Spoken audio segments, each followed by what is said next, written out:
Assalamualaikum warahmatullahi wabarakatuh. Salam damai, salam sejahtera bagi kita semua. Perkenalkan, saya Alik Ulfanuria yang akan ditemani oleh Ridail Maghfirah. Kami dari kelompok 6 Akhlak dan Tasawuf yang akan menerangkan mengenai akhlak terhadap orang tua. Berbakti kepada orang tua merupakan amalan yang paling utama karena ridha Allah terletak pada ridha orang tua. Jika orang tua ridha, maka Allah juga akan ridha. Oleh karena itu, akhlak terhadap orang tua itu sangat penting ya teman-teman, baik orang tua masih hidup ataupun orang tua sudah meninggal. Kemudian bagaimana sih caranya jika orang tua tersebut masih hidup? Kita bisa berbakti terhadap mereka dengan cara bertutur kata yang santun, mematuhi perintah mereka, mendoakan orang tua, dan juga menjaga nama baik mereka. Perlu diketahui juga teman-teman bahwa kita sebagai seorang belajar, kita juga memiliki orang tua yang berada di sekolah, yaitu guru. Ketika orang tua kandung kita sudah mempercayakan kita untuk dididik seorang guru, maka guru tersebut juga menjadi orang tua kita. Oleh karena itu, kita juga harus berbakti terhadap mereka dan jangan membangkang ya. Sebagaimana firman Allah Subhanahu wa taala dalam Quran surat Al-Isra ayat 23 yang artinya, dan Rabbmu telah memerintahkan supaya kamu jangan menyembah selain Dia, dan hendaklah kamu berbuat baik pada ibu bapakmu dengan sebaik-baiknya. Lalu bagaimana jika orang tua kita sudah meninggal? Bagaimana akhlak kita terhadap mereka? Yang pastinya kita harus selalu mendoakan mereka.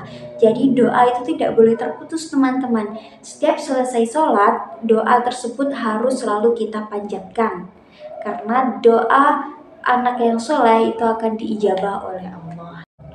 Untuk selanjutnya akan dilanjutkan oleh saudara Ridail Maghfirah. Baik, terima kasih untuk Mbak Alik Ulfa. Selanjutnya saya akan menjelaskan tentang birrul walidain setelah orang tua wafat. Nah, bentuk birrul walidain ini tidak hanya dengan orang tua yang masih hidup.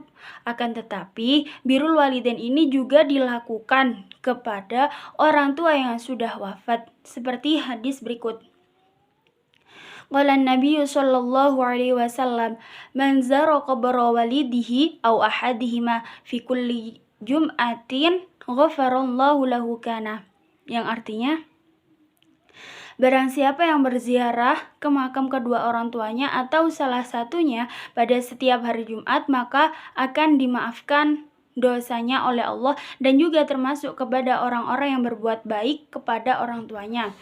Selanjutnya, sebagai anak yang soleh, setidaknya ketika orang tuanya sudah wafat harus melakukan yang pertama, mendoakan dan memintakan ampunan dosa kedua orang tuanya yang sudah wafat. Yang kedua, melaksanakan akad perjanjian kedua orang tuanya yang sudah wafat.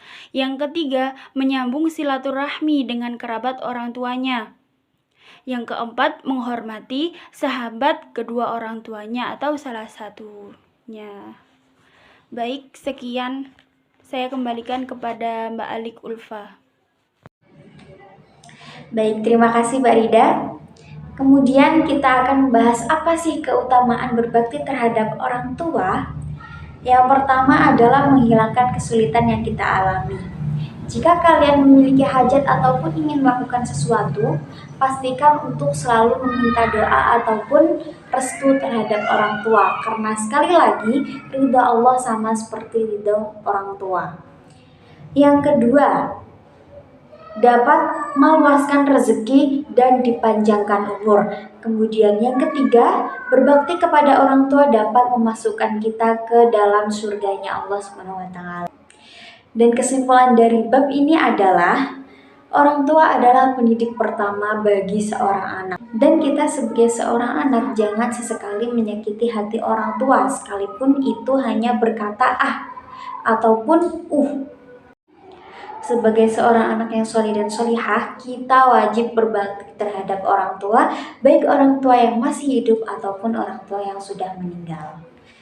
Baik, itulah presentasi dari kami dari kelompok 6. Kurang lebihnya mohon maaf. Terima kasih. Wassalamualaikum warahmatullahi wabarakatuh.